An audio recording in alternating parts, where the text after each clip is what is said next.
Laksa is a dish popular in Indonesia, Malaysia, and Singapore. With its delicious melange of flavors, laksa brought together noodles from East Asia, spices of South Asia, with local Southeast Asian ingredients.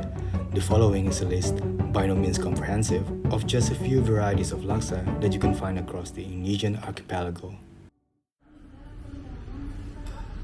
Laksa Medan dari Sumatera Utara. Unlike most other varieties that requires coconut milk, this laksa has a fish-based stock, accented with the sourness from Garcinia Varieties, locally known as Asam Glubur, which is why it's also known as Laksa Asam. It also has this lemony aroma that comes from torch ginger, which is the pink thing that you're seeing on your screen right now. Laksa Asam Medan is usually served with this thick and slippery rice noodles, but there are versions with rice vermicelli as well.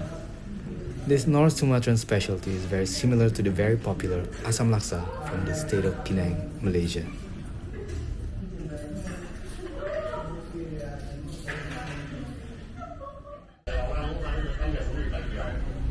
Laksa Iwan Bagan dari Riau.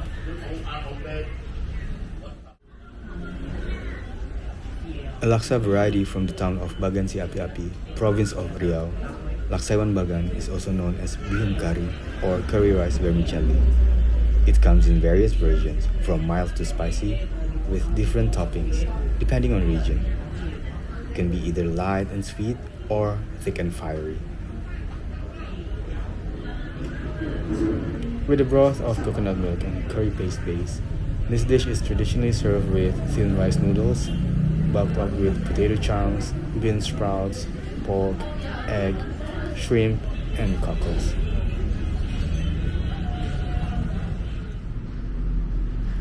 Laksan Palembang dari Sumatera Selatan.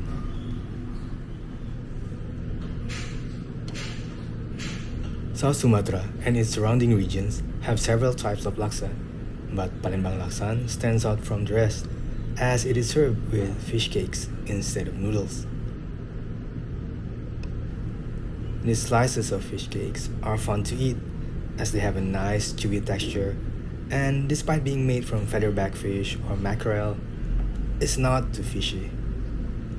A good fish cake has a nice bounce to it, but not rubbery or tough.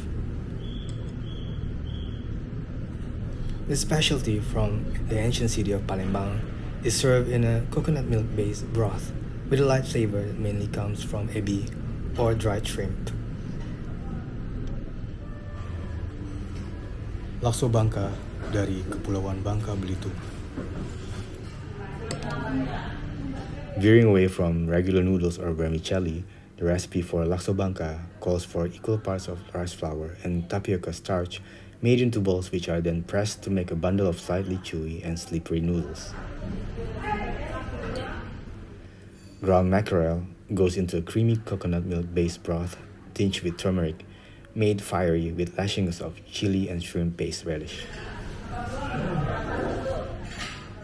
Sometimes fried shallots and chopped kasum leaves are sprinkled on top, but that's it. It's a light dish that's ideal for breakfast or as an in-between meal.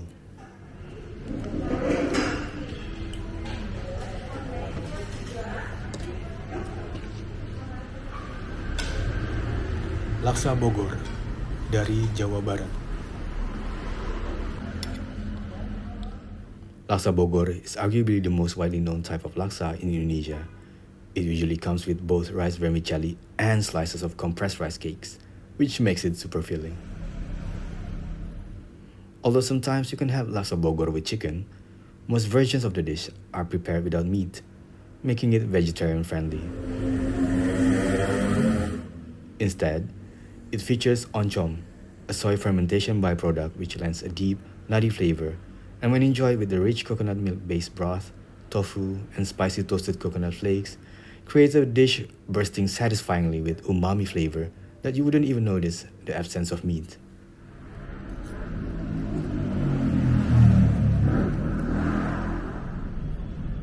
Laksa Betawi dari daerah khusus ibu kota, Jakarta. Just like Bogor Laksa, Betawi Laksa is served with both rice vermicelli and compressed rice cakes, tofu, chicken, and shrimp, making for a satisfying dish.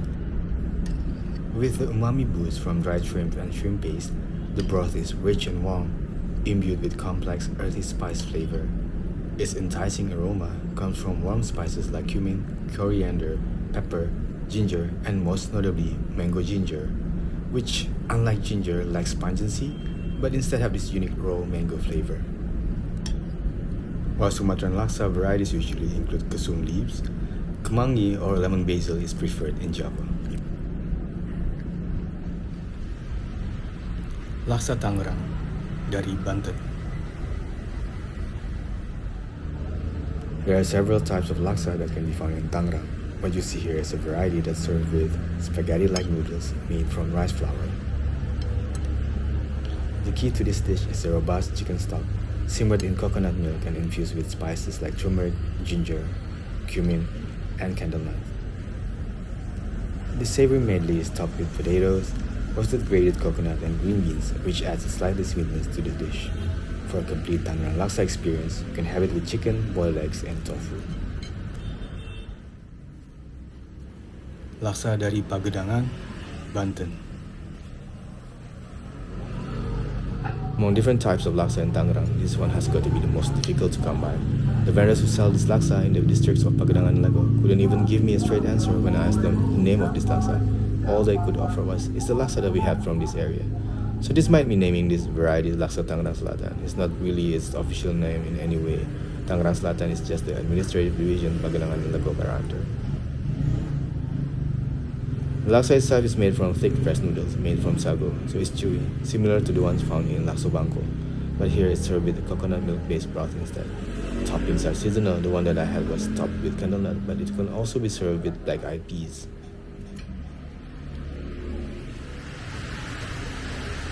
Laksa Banjar dari Kalimantan Selatan. Hailing from the city of Banjarmasin, the rice flour noodles used in this type of laksa is similar to the one found in South Tangerang laksa. The difference is, the coconut milk-based broth is made special by the snakehead fish. With its flavor being slightly sweet and delicate, the fish is ubiquitous in South Kalimantan cuisine.